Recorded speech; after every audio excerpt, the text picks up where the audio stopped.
How's it guys, this is Dayvy FPL and welcome back to the Fantasy Premier League video here on my channel. Now in this video we're going to be talking about the Game Week 13 team selection, as well as taking a look at how the squad got on in Game Week 12. We're then going to turn our attention to the transfer plan going into Game Week 13 before the final team selection is laid out, as well as our captaincy. So that's something you're interested in? Sit back, relax, and let's get into it. So a new season calls for a new sponsor, but here on the Dayvy FPL channel, we like our old.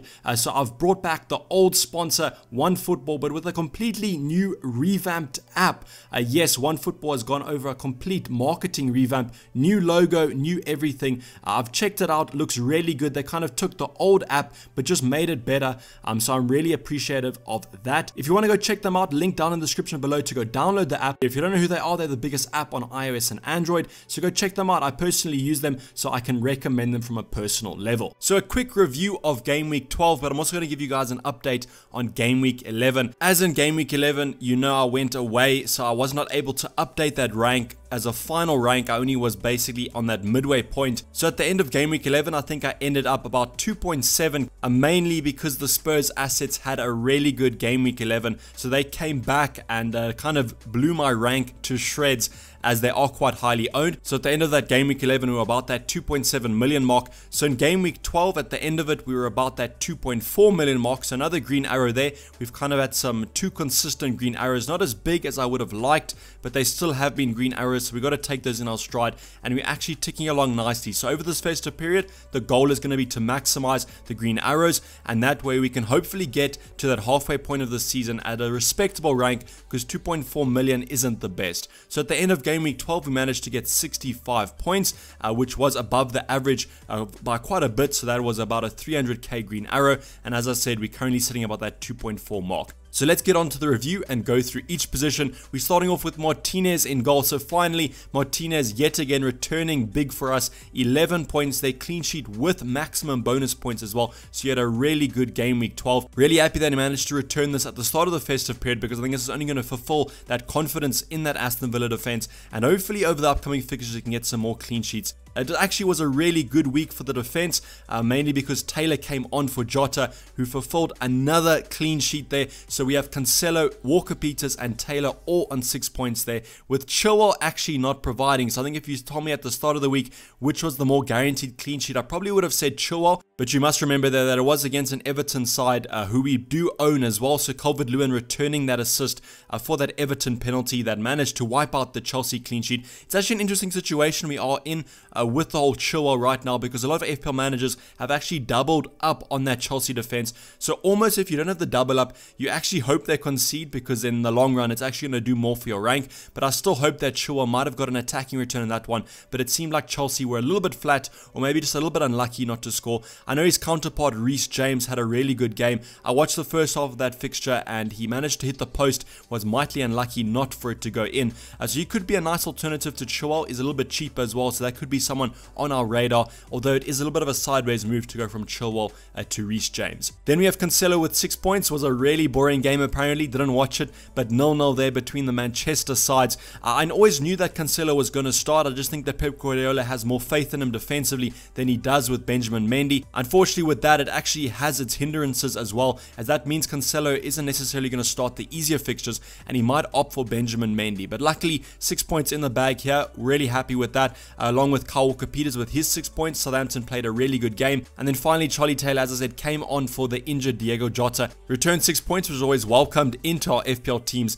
and kept a clean sheet against Arsenal. I was almost happy that Charlie Taylor managed to come on, because it was causing me quite a headache whether I should start him or not, just because of how flat Arsenal have been from an attacking point of view, and Burnley have seen a resurgence in those defensive stats, and that really makes me happy considering that I do own Charlie Taylor, and he's actually been ticking along quite nicely. Then we go into the midfield, where nothing much happened except for Mo Salah, that boring game of the Manchester derby, returning us no FPL points there in the midfield. De Bruyne and Fernandes both finishing on 3rd points. Can't really say much about their performance because I didn't really watch it, and it seemed like it was quite a boring game. And then Mo Salah, who got 8 points, double to 16, was our captain. We brought him in this week to captain him. I think that Liverpool versus Fulham game surprised a lot of people there. I was expecting quite a comfortable win for Liverpool, but it wasn't exactly like that. Fulham played really well. I watched the entire game, and I won't lie, I think that Salah might have been a little bit lucky there to get that penalty and to get those returns. but obviously I'm going to be taking them because he was our captain in our FPL team. Then up front we have two 5-point hauls from Bamford and Calvert-Lewin,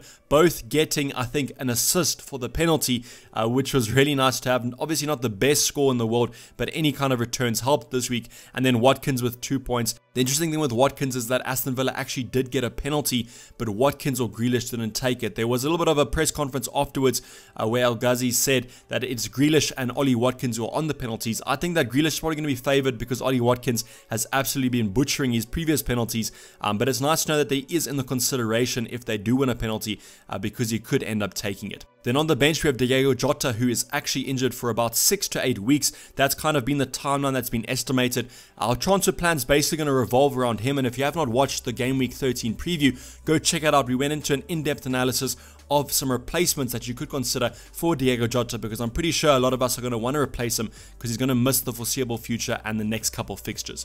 Basuma on the bench with 2 points and then Ferguson with 0. Nothing much to talk about with those players, so let's get on and look at our transfer plan. So the transfer, as I mentioned before, is going to be Diego Jota out. It's just going to be a question of who we bring in. So currently Diego Jota's price is 6.9 million. Probably won't drop before the deadline, so don't worry too much about that team value. But it's going to be a set swap because unfortunately we have 0.0 million in the bank. So we have to afford a player that's either 6.9 or cheaper. And the kind of options that I've highlighted on the screen here, I've opted for Fernand Torres, Foden, Bowen or Ward-Prowse. So what I've done here is I've gone for the Man City options up top and then for the more nailed options down below, because that's basically what this question is going to be about. Do I want to take a punt on a Man City player because of their nice fixtures and how well and explosive Man City can be, or do I rather go for a more nailed option that's going to give me a consistent amount of returns but might not be as explosive? I think I'm leaning a little bit more towards taking a little bit of a punt on those Man City options, either Fernand Torres or Foden. I think I'm leaning a little bit more towards Foden because if you look at the previous Champions League games, Foden's basically started every single Champions League fixture, and this week is a midweek fixture, so that's basically replacing the Champions League game. So that kind of tells me that Foden has a good chance of starting this one. I do think Fernand Torres might start in this one as well, but it worries me a little bit how he was starting at that false 9 position. And with Aguero coming back from his injury, I don't think Fernand Torres is going to be playing in that false 9 spot too much. So out of these two, I personally prefer Foden, but I still am a little bit on the fence of whether I prefer a more nailed option or I just go for the Man City explosive nature. So if I was to go for a more nailed option, I think I would prefer Bowen in this case because of those lovely West Ham fixtures that are coming up. I think that Ward-Prowse is also a great shout to go for, so if you want to go for him, you can as well. But I think that I just prefer Bowen in this case because of those lovely fixtures, and Southampton's fixtures are becoming a little bit tougher. I have not made this transfer though. Stay tuned to my Twitter at DayvyFPL for that confirmed move. I'm basically giving it as much time as possible. I probably will only make this move tomorrow, so I might make it if I do a deadline stream, so just keep your eyes out for that. So this is how the team has set out with no kind of transfers made. So Diego Jota is simply in the starting lineup because whoever I bring in will simply replace him. We won't go over every position or go over the main talking points, as I think going over every position might be a little bit more redundant. But starting off, we have Cancelo, who I don't think is actually going to start this game. I really do hope that he will, because I think this is going to be a great result for Man City. So Man City at home is always a tough fixture, so I'm expecting a good result here, and that's why I've gone for the De Bruyne captain. So there's been a lot of talking points about a potential resting for De Bruyne and whether it might be safer to go for someone like Bruno Fernandes against Sheffield United. And I think both of these two players are great shots to go for your captaincy. I just personally prefer De Bruyne, so that's why I've gone for the captaincy on him, and I'm basically just hoping that he starts. I don't see any reason why he won't start unless he is really tired and from a fitness point of view he's not keeping up with it, and then he could have a rest. But I think that Bruno Fernandes, the same situation could be said about him. So I can see both of these two players doing well. I just personally prefer De Bruyne. Now with Diego Jota, he is going to be on his way out, and whoever I will bring in will come in. And then in terms of the rest of the squad, we have some favourable fixtures here. That Spurs game for Salah is going to be a tough one, but I still think that he could do well, especially because it is at Anfield. And then although I have Charlie Taylor on the bench, I'm simply doing that because I'm hoping that Ollie Watkins can get a return there, and then I don't want to lose that Burnley clean sheet. So that's why Walker Peters starts here, as I think that Arsenal are looking really bad going forward, and I think that Southampton defensively looking quite strong, so I'm expecting a clean sheet in this one if possible. And then obviously Chilwell plays Wolves, and Wolves also have been struggling from an attacking point of view, so I am hoping for big things from the Chelsea defender. The rest of the players, as I said, have good fixtures, and I'm just hoping for another green arrow going into this festive period that is quite busy. So this is basically a wrap the video, guys. Hopefully you did enjoy it. Please don't forget to like it if you did, and subscribe if you have not subscribed yet. Please just make sure you follow my Twitter account for that confirmed transfer, or if I announce a deadline stream, then I might do the transfer in that deadline stream, so make sure you're there. And I'm going to be signing off. It's been DayvyFPL, and I'm out. Cheers, bye.